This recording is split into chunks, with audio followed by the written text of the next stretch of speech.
Mesdames et messieurs, bonjour. Comme je vous l'ai précédemment indiqué, j'ai travaillé il y a plusieurs années sur la vie du général Gaston de Saunis. Mes écrits n'ayant pas été publiés à ce jour, je me suis proposé de vous en livrer le contenu en 3 époques, en espérant contribuer à la découverte de ce pur héros qui reste de nos jours méconnu, voire ignoré de la plupart des Français. Après la première époque de la grande histoire de Saunis, qui couvrait les années 1825 à 1870, je vous présente aujourd'hui l'époque médiane, qui nous entraînera de 1870 à 1880. 10 années particulièrement douloureuses, mais ô combien exaltantes et riches pour celui qui devient le soldat du Christ, Miles Christi.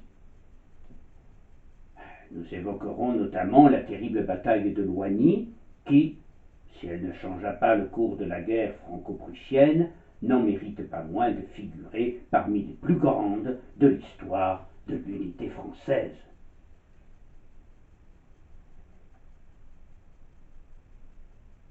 Au milieu d'un effroyable orage, le 18 juillet 1870, la veille de la déclaration de guerre de la France à la Prusse, le Concile proclame l'infaillibilité du pape, ce privilège surnaturel accordé par Jésus-Christ à tout pape en la personne de Pierre, de ne jamais errer quand, parlant librement ex cathedra, comme docteur de l'Église universelle, il définit une doctrine relative à la foi et aux mœurs.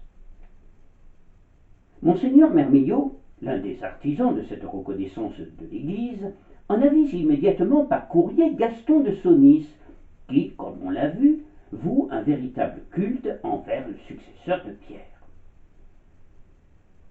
Celui-ci, cependant, n'a guère le temps de se réjouir de cette nouvelle, car il vient d'être désigné commandant de l'armée de la Loire, dès son retour à sa demande en métropole.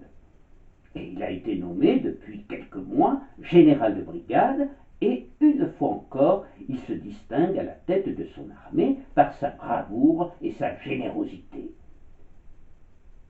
Ses 3 fils aînés, Gaston, Henri et Albert, qui a tout juste 16 ans, se sont engagés dès le début de la guerre, et Albert reviendra d'ailleurs couvert de gloire, blessé d'un coup de sabre et décoré de la médaille militaire.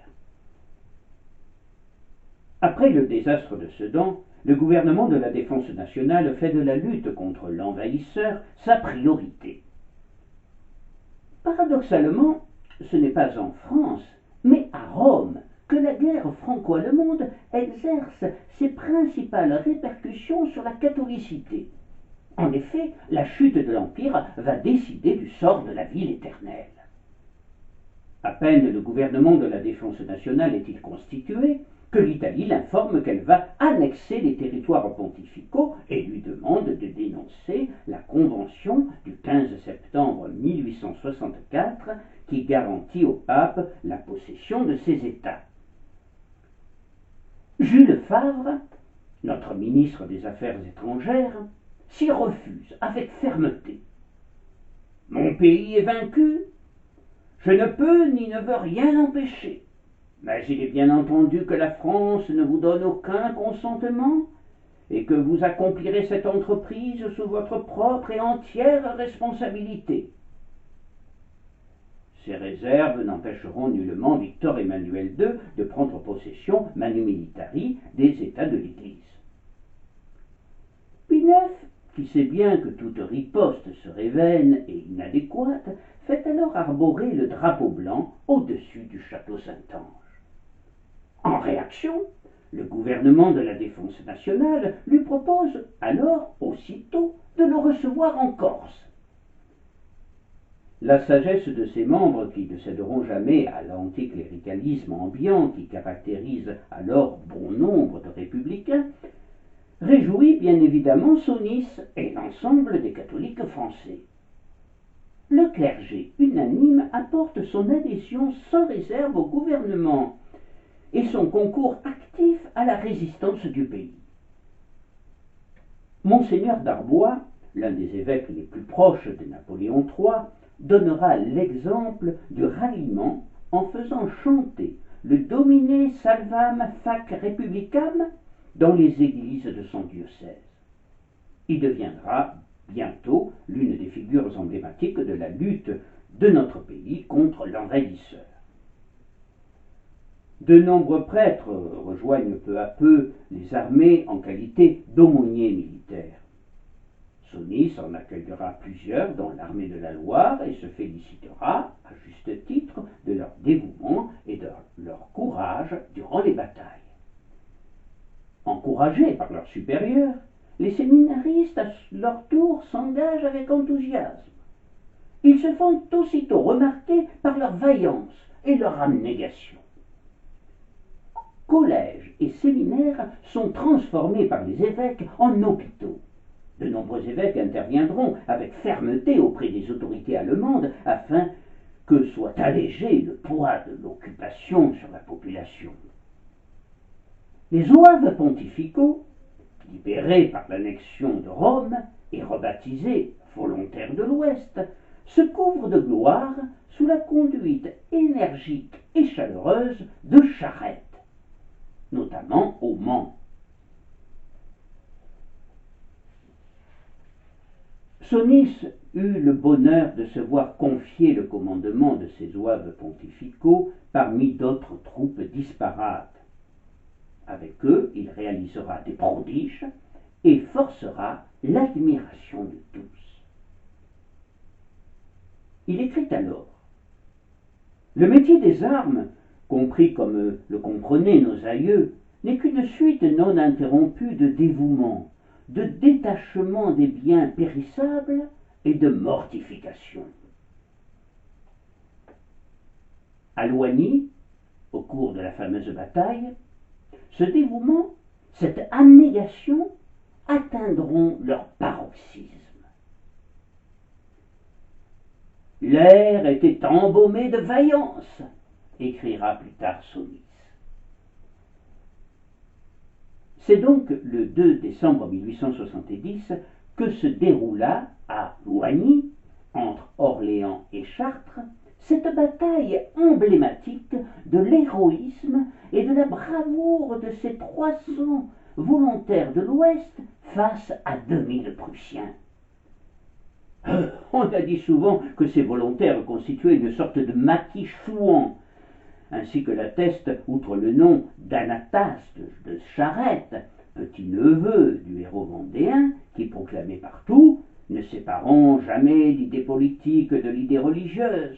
Je me résume, Dieu est le roi. » Celui, par exemple, du vieux comte de Bouillé, gendre d'un des chefs de l'insurrection vendéenne, Beauchamp, accourut se battre avec son fils Jacques, qui laissera la vie comme lui. Ah, certes, on peut contester que tous ces hommes étaient des catholiques, c'est-à-dire des légitimistes, ce qui à l'époque signifiait la même chose. Mais ce qu'il ne faut pas perdre de vue, c'est que ce maquis chouan, pour reprendre cette expression, se bat volontairement, sous les ordres de Gambetta, aux côtés des Bleus et pour la même cause. C'est pourquoi on peut dire que si Loigny, historiquement parlant, n'est pas parvenu à changer le cours des événements, cette bataille mérite de figurer parmi les grandes dates dans l'histoire de l'unité française. Les combats furent d'une rare intensité. Les zouaves luttèrent pied à pied et avec acharnement contre cet adversaire supérieur en nombre et en matériel, en ayant la certitude d'accomplir un geste d'amour et de foi. 198 de nos soldats tombèrent. Sonis, très grièvement blessé à la jambe, resta ensanglanté sur le champ de bataille de 5 heures du soir au lendemain 12 heures, alors que, dans la nuit, la température descendit à 20 degrés au-dessous de zéro. Entouré de cadavres, ressentant des douleurs affreuses et un froid qui le pénétrait jusqu'aux os, Aucun sentiment de colère ou de désespoir ne l'anime. Il prie pour son âme et pour celle de ses camarades qui, au fil des heures, vont quitter définitivement cette terre.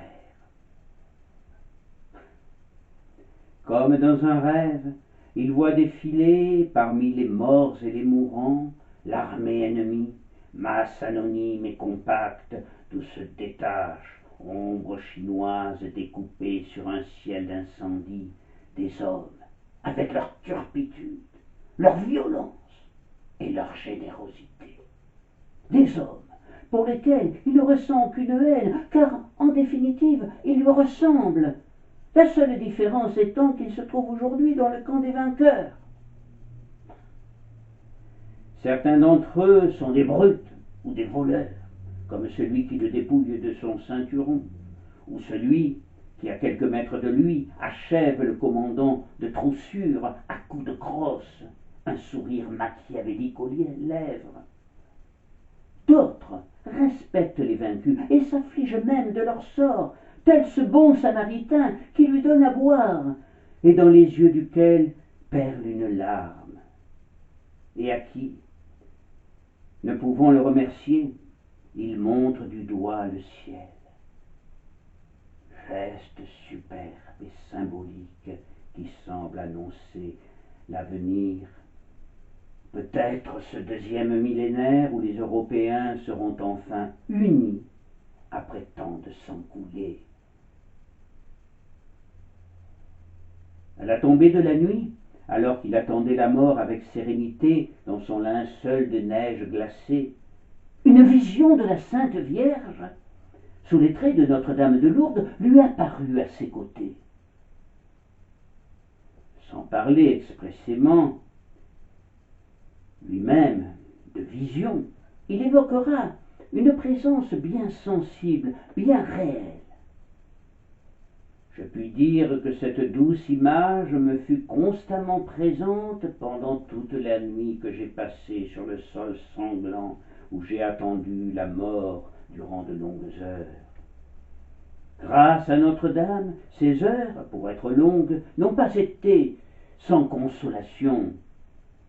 Mes souffrances alors ont été si peu senties que je n'en ai point conservé le souvenir. Quand enfin il fut recueilli, on dut l'amputer de la jambe.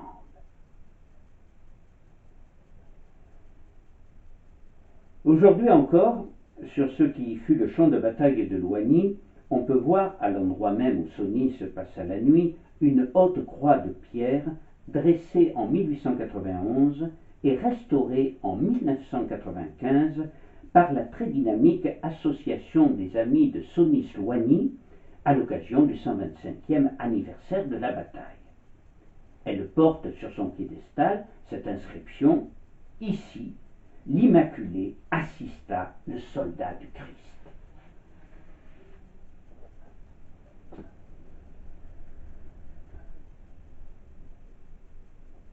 Le 5 avril 1871, Monseigneur Darbois, archevêque de Paris, est arrêté ex abrupto et conduit aussitôt à la préfecture de police où siège un certain Raoul Rigaud, qui s'illustrera par sa férocité et dont les méthodes susciteront la polémique et seront condamnées au sein même de la commune.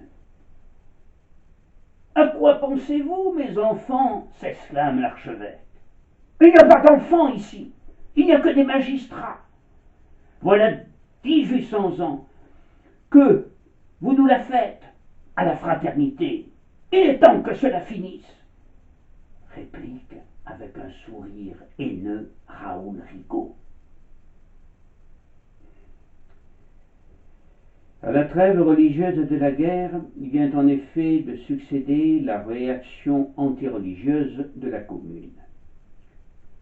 Dès le 2 avril, 15 jours seulement après le début de l'insurrection, la commune décrétait la séparation de l'Église et de l'État et la suppression du budget des cultes, et 2 jours après, elle prenait un autre décret, dit décret des otages, qui consistait à incarcérer manu militari toute personne prévenue de complicité avec Versailles, où s'était réfugié le gouvernement de M. Thiers, et à exécuter, en réponse à toute exécution d'un partisan de la Commune, un nombre triple d'otages désignés par le sort. Ce système des otages sera rejeté avec fermeté par Thiers, et lorsque le 12 du même mois, la Commune lui propose d'échanger Blanqui contre l'archevêque de Paris, le chef de l'exécutif, bien décidé à mener la répression jusqu'au bout, ne veut rien entendre. Cette attitude lui fera cependant porter, au regard de l'histoire, dans cet abominable chantage, la lourde responsabilité, conséquence logique de son refus, de l'exécution, le 24 mai, à la prison de la Roquette, de Bonjean, le président de la Cour de cassation, l'abbé Duguerry, curé de la Madeleine, l'abbé Allard, les pères jésuites Claire et Ducoudray, et Monseigneur d'Arbois. Les malheureux seront tous fusillés à tour de rôde. Au commandement feu, ils s'écroulent, sauf Monseigneur d'Arbois qui esquisse un geste de bénédiction. Un fédéré crie alors « Il est blindé celui-là! Notre bénédiction, la voilà !» Un nouveau coup part. Le corps du prélat s'abat à son tour. Sur la poitrine, il porte la croix de Monseigneur Affre, archevêque de Paris, tué devant une barricade en 1848, et au doigt l'anneau de Monseigneur Cibourg, archevêque de Paris, également assassiné en 1857. Gaston de Saunis apprend ce crime avec stupeur et indignation. Il confie sa révolte à Monseigneur Mermillot qui lui répond « Face à la haine et à la violence, on ne peut que prier, encore prier, toujours prier. » Il est vrai que la France a bien besoin de prières durant ces sombres jours. Après le désastre militaire et l'occupation, la guerre civile achève de détruire notre pays. Saunis conserve pourtant l'espoir et participera avec enthousiasme à la reconstruction, aux soins des blessés de tous bords et des malades, à la réconciliation nationale, et il insufflera son optimisme et sa foi même aux plus déprimés. Le marquis de Beauregard, comme on l'a vu, sortira revivifié de sa rencontre avec Saunis, et il ne fut pas le seul. Tous ceux qui ont eu la chance d'approcher le dynamique général à la jambe de bois durant cette période, hommes politiques, écrivains, prélats, témoigneront de son énergie et de sa confiance en l'avenir qu'il savait si bien communiquer. À 2 reprises, il cédera aux pressions de ses amis pour poser sa candidature aux élections législatives au nom du Parti de l'Honneur. Il se refusera néanmoins de faire campagne. Il obtiendra toutefois un nombre non négligeable de voix, mais ne sera pas élu.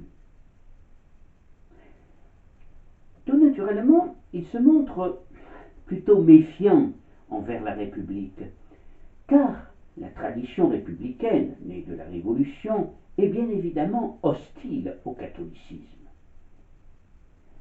Par ailleurs, il ne peut oublier qu'Adolphe Thiers, le premier président de la Troisième République, a abandonné Monseigneur d'Arbois aux mains des forcenés de la Commune.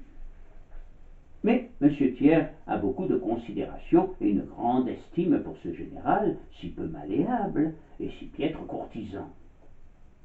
Alors que Saunis est à la tête de la division de Rennes et responsable vis-à-vis du gouvernement de l'ordre et de la sécurité sur le territoire des 5 départements bretons, il entreprit une habile opération de séduction auprès du fougueux général.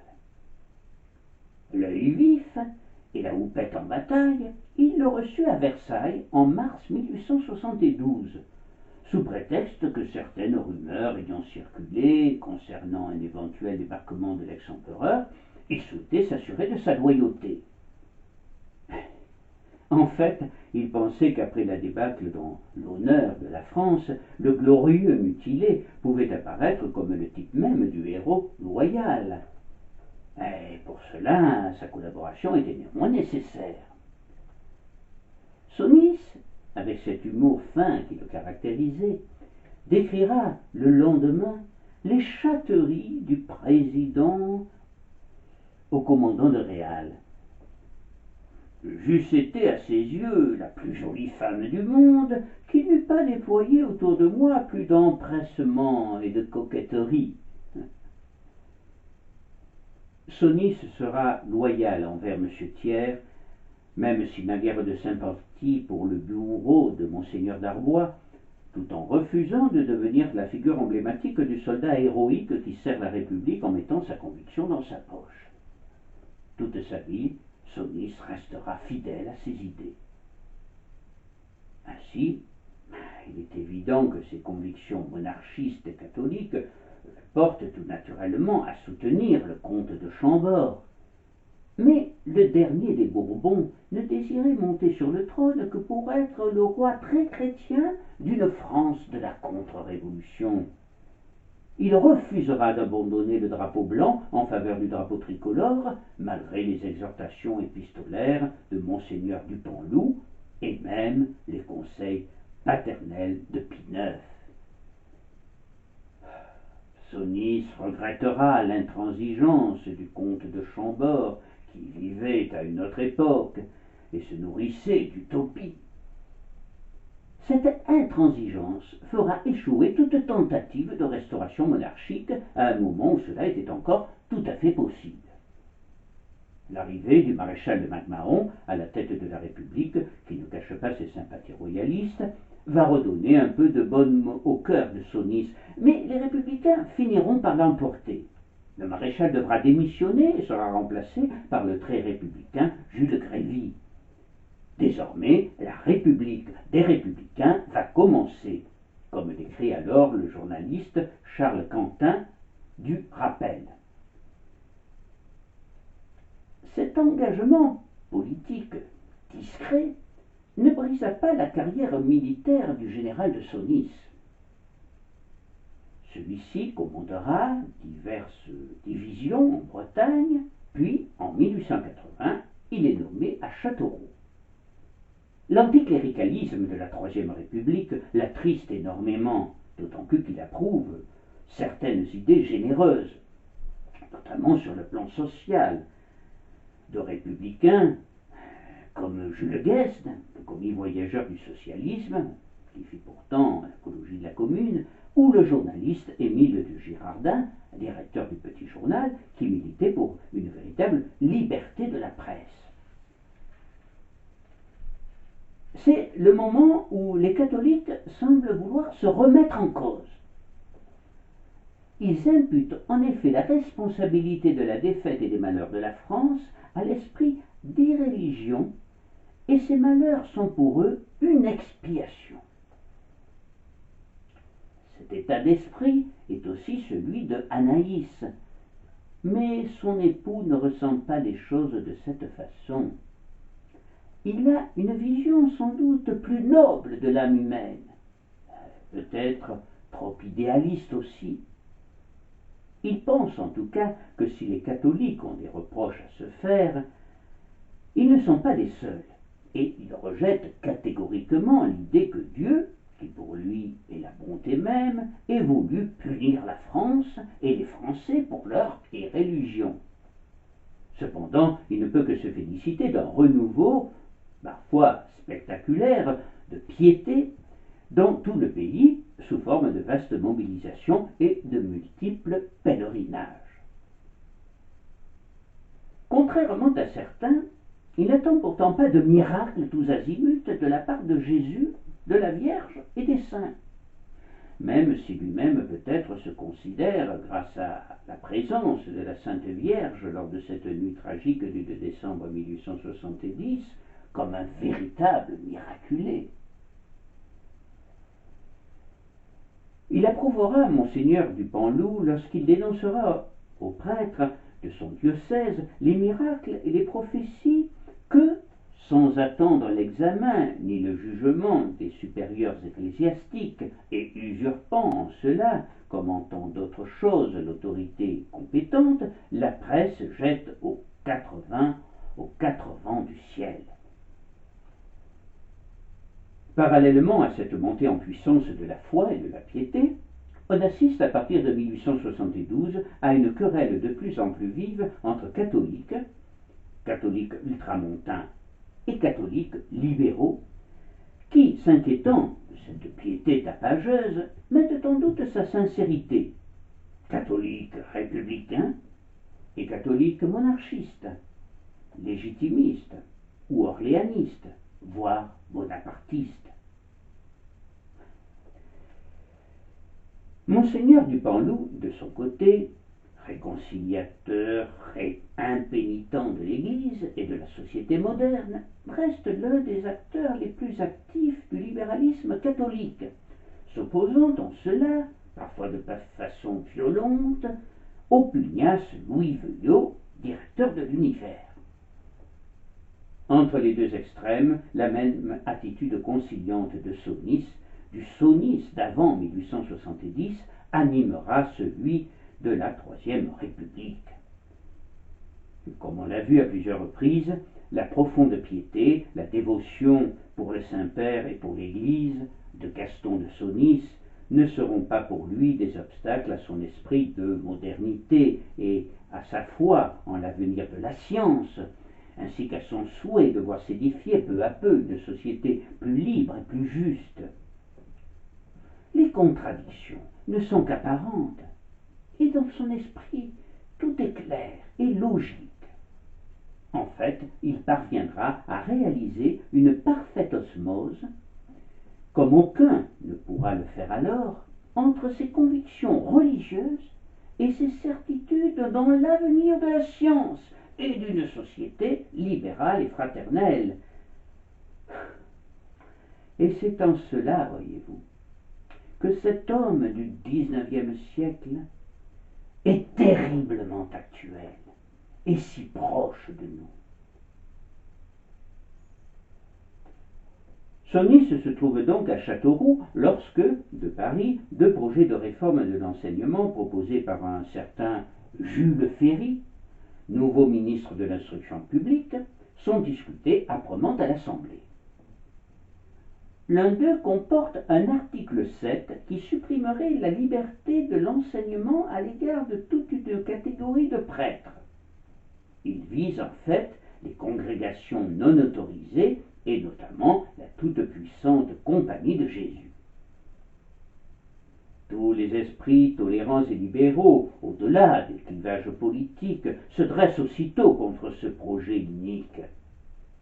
Non seulement les républicains modérés de centre-gauche ne l'acceptent pas, mais il sera même critiqué par des adversaires implacables de l'Église, tel Émile Littré. Mais Jules Ferry, s'il est dénué de rayonnement, n'en possède pas moins une volonté à toute épreuve. Il persiste donc dans son projet et entraîne avec lui l'extrême gauche du Palais Bourbon. L'histoire a retenu le toast prononcé par le député Paul Bert devant les vignerons d'Auxerre. Je bois à la destruction du phylloxéra qui se cache sous la vigne, et de l'autre qui se cache sous la feuille de vigne. Pour le premier, nous avons le sulfate de carbone, pour le second, l'article 7 de la loi Ferry. S'il ne répond pas à notre attente, nous n'hésiterons pas à chercher un autre insecticide plus énergique pour sauver la France. Rarement violence verbale atteint ce niveau et exacerbé à ce point les passions religieuses. L'article 7 fut repoussé finalement par le Sénat, mais la Chambre riposta alors par un ordre du jour demandant l'application des lois relatives aux congrégations non autorisées. Le gouvernement accepta et promulgua 2 décrets le 29 mars 1880. La société non autorisée, dite de Jésus, devra se dissoudre et évacuer ses établissements dans un délai de 3 mois. Toute congrégation non autorisée est tenue de demander l'autorisation dans les mêmes délais sous peine de dissolution. 8 à 9 000 religieux, 10 000 religieuses étaient ainsi visés. Et le 29 juin, jour pour jour, 3 mois plus tard, un commissaire de police se présente à la maison des Jésuites de la rue de Sèvres à Paris et, sans écouter les protestations, fait apposer les scellés sur les portes de la chapelle où est exposé le Saint-Sacrement. Le lendemain matin, les cellules sont crochetées, leurs occupants expulsés. Entourés de parlementaires catholiques, les pères quittent l'immeuble en bénissant la foule agenouillée. Partout en province, les expulsions des jésuites et des congrégations donnent lieu à des scènes analogues. Pour ne pas avoir à couvrir de son autorité des ordres contraires à ses convictions religieuses, Sonis demande alors à être relevé de son commandement. Aussitôt, l'extrême droite le félicite bruyamment de ce geste, cherchant ostensiblement à l'exploiter dans un esprit partisan. Sonis, malgré ses sympathies royalistes, n'apprécie guère cette tentative de récupération politique. Quant au Triboulet, journal favori des extrémistes de droite, écrit-il à son frère, « Je lui ai lavé la bosse, et je l'ai prié de se dispenser de s'occuper de moi. Je n'ai pas besoin de compliments de ces senteurs. » Après quelques mois de mise en disponibilité, il fut nommé inspecteur général de cavalerie.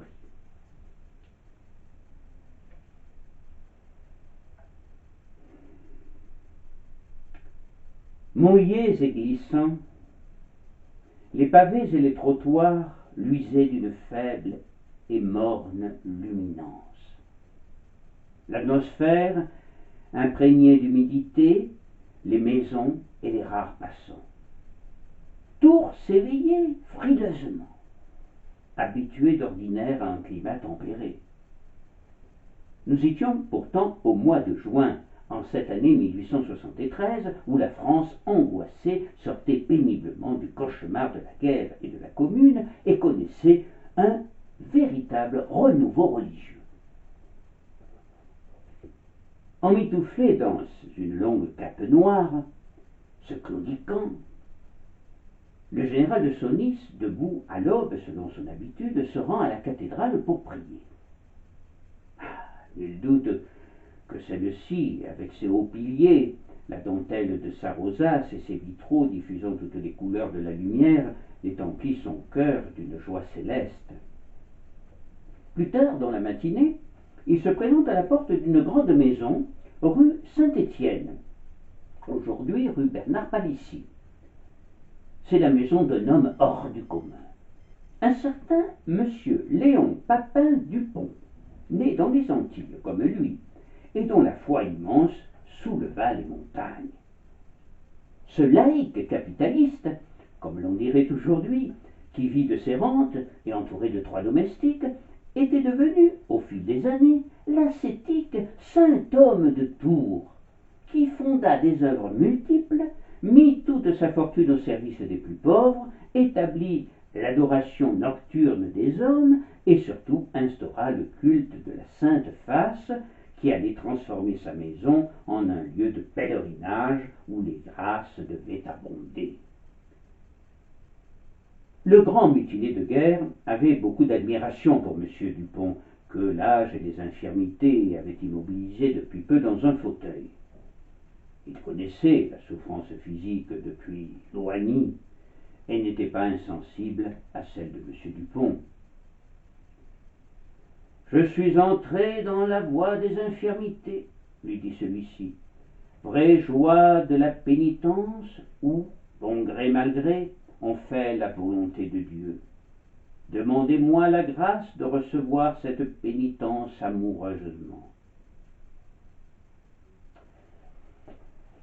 Lors du siège de Paris par les Prussiens, Les religieuses de Paray-le-Monial, émues, comme la France entière, par l'intensité des combats, avaient brodé sur un drapeau le Sacré-Cœur de Jésus, avec la mention « Cœur de Jésus, sauvez la France ».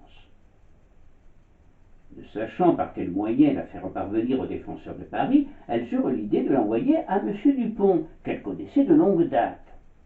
Immédiatement, celui-ci se préoccupa de savoir comment joindre la capitale. Or, Paris était complètement encerclé et isolé du monde entier. Au même moment, arriva le colonel de Charette, commandant la petite troupe des zouaves pontificaux. Il venait offrir son concours à Gambetta, qui s'était échappé de Paris en ballon et qui dirigeait à Tours la délégation du gouvernement. Gambetta accepta aussitôt, mais afin d'effacer son caractère religieux, baptisa cette formation Légion des volontaires de l'Ouest. M. Dupont, jugeant la coïncidence providentielle, décida d'offrir le drapeau à ces zouaves valeureux qui allaient se battre pour la France. Rendez-vous fut pris alors par l'entremise d'amis, et le colonel de Charette, qui allait commander les volontaires de l'Ouest, se rendit rue Saint-Étienne. Après avoir prié en commun pour le salut de la France, tout comme Saint Louis avait fait toucher son étendard aux reliques de Saint-Martin, le colonel de Charette et M. Dupont décidèrent de concert que le drapeau du Sacré-Cœur passerait la nuit sur le tombeau de l'apôtre des Gaules. Et pour que la dédicace soit encore plus évidente, les carmélites brodèrent au revers « Saint-Martin, protégez la France ». Plus tard, M. Dupont rencontra Gaston de Saunis et au cours de leur conversation, il lui indiqua de tenir la fameuse bannière. Les deux hommes convinrent alors ensemble qu'elle devait être déployée au plus fort d'une importante bataille. C'est donc précédé de l'étendard du Sacré-Cœur que Gaston de Saunis et ses volontaires de l'Ouest allaient charger à Loyer. Saunis et M. Dupont ne s'étaient pas revus depuis, et sans doute évoquèrent-ils avec émotion ces tragiques et glorieux événements. Sans doute parlèrent-ils aussi de Saint-Martin, que le général vénérait tout particulièrement, comme on l'a vu, et dont le culte fut réhabilité à Tours, et le tombeau retrouvé grâce aux efforts de M. Dupont. Les deux hommes avaient aussi en commun l'amour des chevaux, en raison peut-être de leurs origines, qui les avaient pourvus d'un tempérament vif. Il leur fallait vaincre une nature dont M. Dupont disait qu'elle avait l'impétuosité d'un cheval sauvage.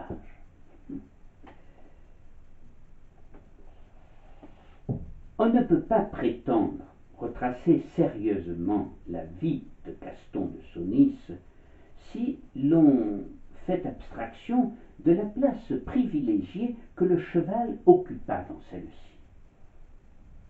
Il ne faut pas oublier par ailleurs qu'il jouait un rôle considérable dans la société de la fin du XIXe siècle.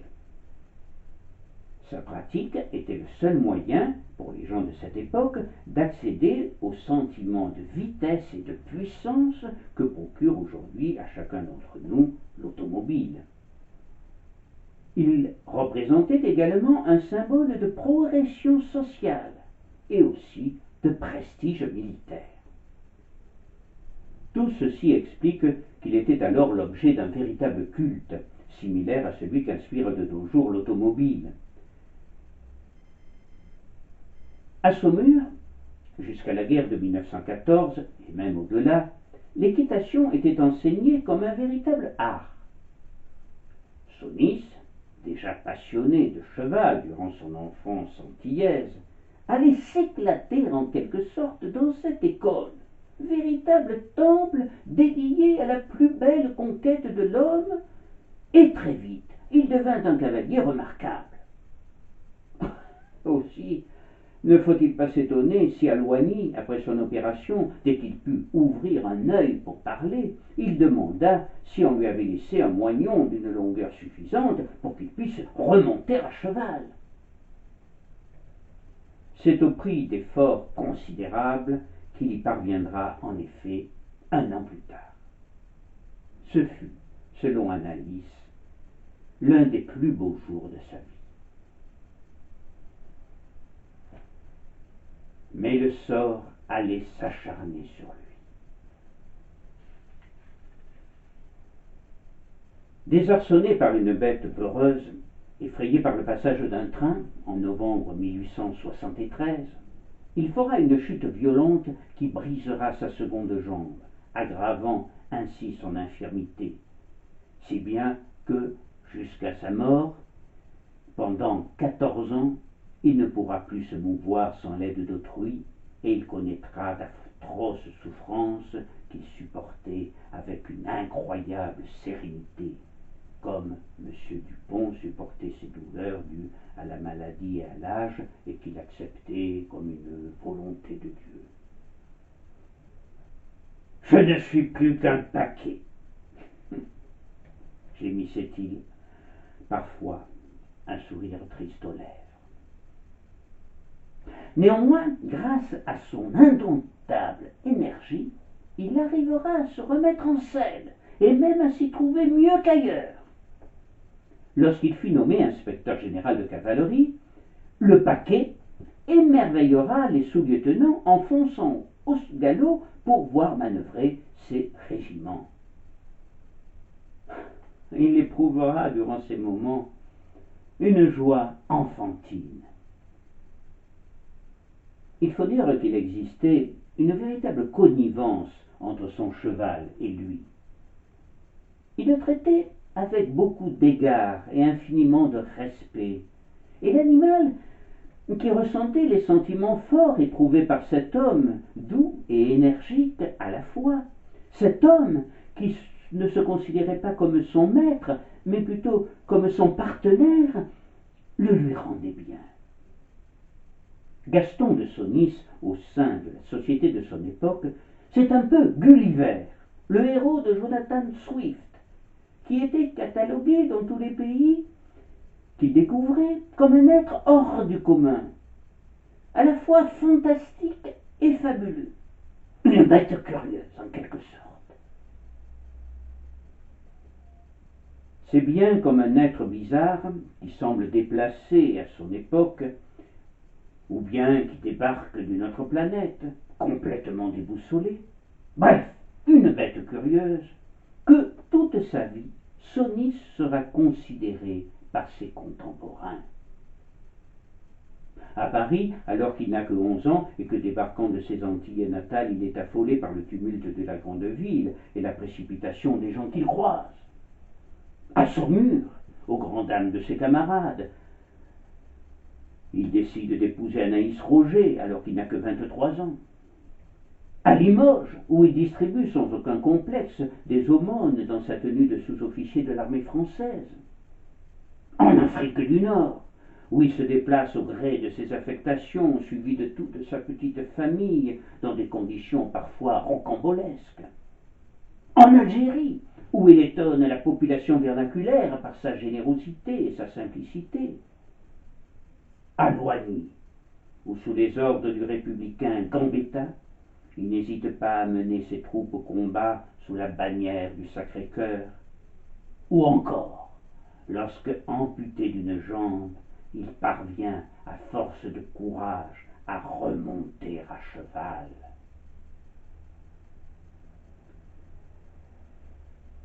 Oui, étonnant personnage que ce Saunis, qui surprend, intrigue, inquiète parfois, mais en tout cas ne laisse jamais indifférent. Par ailleurs, c'est vrai qu'il n'était parfaitement heureux que lorsqu'il se trouvait avec son cheval, en communion avec la nature, loin des mesquineries et des bassesses des hommes. Gulliver, évoquant son séjour chez les Wynns, confie à ses proches: je tiens pour le meilleur temps de ma vie les 3 années que j'ai vécues dans la société du gris pommelé, du cheval B et de plusieurs de ses amis. Leurs plaisirs, leurs conversations auxquelles je prenais une part active étaient toujours raisonnables, quoique empreints de gaieté et de bonne humeur.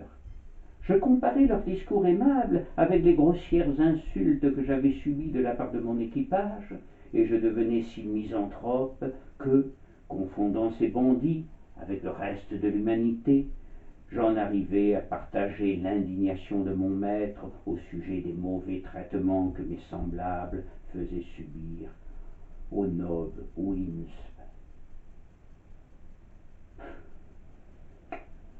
Mes semblables. Gaston de Saunis pouvait-il raisonnablement s'assimiler au hideux Yahoo du pays des Winds?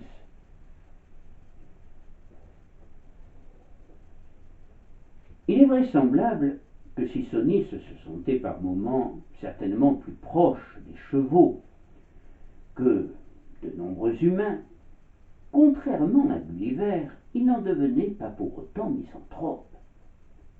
Son amour pour l'humanité était bien trop grand, même si souvent les attitudes et les actions des hommes le décevaient, voire même le révoltaient. Il n'en restait pas moins profondément indulgent et bienveillant envers eux, malgré tous leurs travers, comme Dieu lui-même avait été indulgent et bienveillant envers les hommes qui avaient trahi sa confiance, au point de sacrifier son Fils unique pour acheter leur faute. L'homme n'était sans doute pas tel que l'aurait souhaité Saunis, mais il méritait néanmoins, selon lui, que l'on se penche sur son sort, dès lors que c'était une créature de Dieu, et qu'on lui montre le bon chemin, la voie vers la rédemption et la vie punitive. Les épreuves de la vie, et notamment la plus douloureuse, celle de Loigny, il les endura avec sérénité et même une certaine satisfaction, non pas par une sorte de masochisme pervers, mais parce qu'il les attribuait à Dieu, et qu'elles avaient par conséquent pour but ultime le sauvetage des âmes en péril, des âmes d'hommes dont la vie n'avait guère été exemplaire, certes, mais dont la mort par le feu et le froid le fut. Et il n'y avait dans cette attitude aucune vanité de sa part, bien au contraire. Quelle humilité, quelle modestie et quel désintéressement envers sa propre personne. Dans une petite chambre pleine de sang, au milieu des bras et des jambes coupés, veillé par l'admirable Anaïs, il ne pense pas à ses souffrances. Il n'est plus le commandant des volontaires de l'Ouest, il ne songe qu'aux autres, et ne pouvant faire autre chose que de prier, il prie. Il prie de toute son âme, de toutes ses tripes, pourrait-on dire. Il prie pour ses camarades blessés, mutilés ou mourants. Et à ce moment crucial, le général n'est plus qu'un soldat, le plus simple, le plus petit. Il n'est plus qu'un homme blessé parmi d'autres hommes blessés. Et aux médecins et aux infirmières qui se pressent autour de lui, le valeureux général, il désigne d'un doigt péremptoire les autres blessés qui souffrent autour de lui, autant qu'il souffre lui-même, en leur adjoignant de s'occuper d'eux en priorité. Lui attendra, car, à la différence de la plupart d'entre eux, il a la chance d'avoir sa chère épouse à ses côtés, son Anaïs chérie qui l'admire et qu'il plaint. Pauvre enfant, qu'êtes-vous venu faire ici? Lui dit-il, les yeux embués de larmes, lorsqu'il la voit agenouillée au pied de son lit, au sortir de son inconscience. Fuyant Paris à feu et à sang déjà, la veille du jour où la Commune y fut proclamée, Anaïs emportera finalement, comme un paquet, ce demi-cadavre, aidé par deux hommes qui le pressent dans leurs bras loin du feu et du grondement des canons. Que restait-il alors du séduisant cavalier qu'il avait jadis émerveillé, dans cet infirme pitoyable au visage creusé par la souffrance et mal rasé? Toutefois, comme on l'a vu, en dépit de son infirmité, avec un courage exemplaire, il allait triompher de la mort, surmonter ses douleurs, reprendre ses activités et, ultime exploit, remonter à cheval.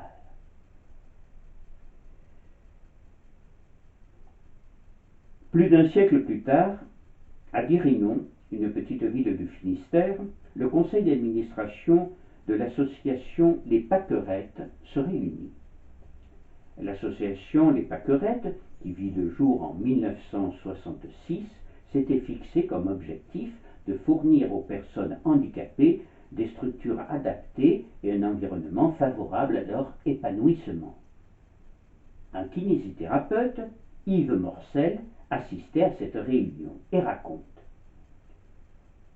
le conseil d'administration de l'association me demanda de me spécialiser en équithérapie, autrement dit, de proposer un loisir axé sur le cheval à des enfants et des adolescents âgés de 6 à 20 ans dans le but de rééducation physique ou psychomotrice. Le kinésithérapeute suit aussitôt des stages de formation cheval handicap et transforme un hangar en manège. Il connaît bien la vie du général de Saunis, auquel il voue une admiration particulière. Et il sait aussi que le cheval fut pour lui un moyen de vaincre son handicap, et il croit beaucoup aux vertus thérapeutiques du cheval pour les handicapés moteurs. C'était un homme extraordinaire et un précurseur dans le domaine de la rééducation par le biais du cheval. Il faut qu'aujourd'hui, tous ceux qui, de naissance ou à la suite d'un accident, ne peuvent plus se déplacer qu'en fauteuil roulant ou avec l'aide d'un tiers, puissent oublier leur handicap et connaître un sentiment de liberté et de parfaite autonomie comme le courageux général de Saunis. C'est ce qu'il aurait souhaité, et c'est ce que nous essayons de faire à Guérinon et de promouvoir partout en France.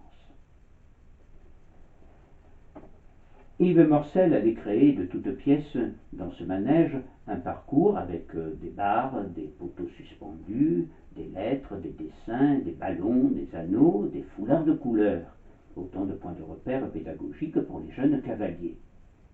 Par ailleurs, il mit à la disposition des handicapés des selles dites éducatives, des rênes classiques ou prolongées par des boucles de tissu coloré, un système de maintien de la cheville.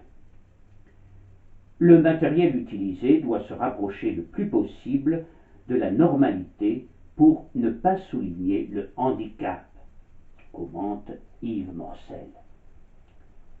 Sur un cheval, le jeune handicapé moteur découvre ou redécouvre son corps et apprend à se déplacer seul dans l'espace. Il apprend aussi à ne plus avoir peur, à se détendre, bref, à s'épanouir. Laetitia, 17 ans, retrouve avec joie sa jument Quinta, la première en breton. Avec elle, elle oublie son fauteuil roulant et elle est parfaitement heureuse. J'ai l'impression d'être debout, même si cela me demande beaucoup d'efforts. Le cheval, confie-t-elle, c'est ma meilleure rééducation. Les chevaux ont appris à différencier les mouvements contrôlés et les mouvements incontrôlés des cavaliers, et ils sont capables de répondre aux gestes et à la voix de leur monture ou du kinésithérapeute. Une communion entre le cavalier et son cheval doit être totale. Elle est basée essentiellement sur la confiance, le respect et l'affection réciproque. Le cheval, souligne Yves Morcel, doit être un moyen d'expression qui procure du plaisir sans aucune nuisance.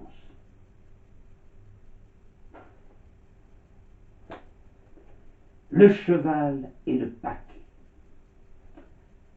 Quelle belle leçon pour tous ceux qui, comme le général, à la suite de maladies, d'accidents ou de blessures de guerre, se sont peut-être dit un jour « Je ne suis plus qu'un paquet », et qui, grâce au cheval et à l'exemple de Gaston de Saunis, ont retrouvé le goût de vivre, le courage de surmonter les difficultés quotidiennes et la foi pour certains. Merveilleuse fable venue du XIXe siècle et qui illumine le début du XXIe. Étonnante présence à l'aube d'un nouveau millénaire du soldat du Christ.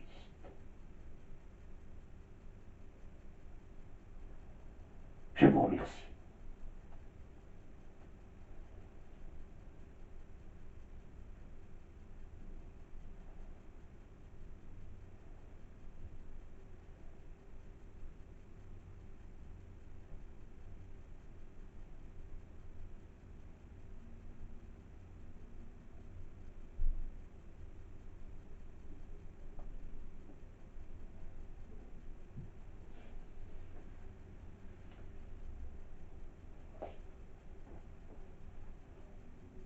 Je vous remercie et je vous donne rendez-vous très prochainement pour la dernière époque de la grande histoire de Saunis qui nous conduira de 1880 à 1887 avec des perspectives sur l'avenir à la lumière de ce qui nous a apporté.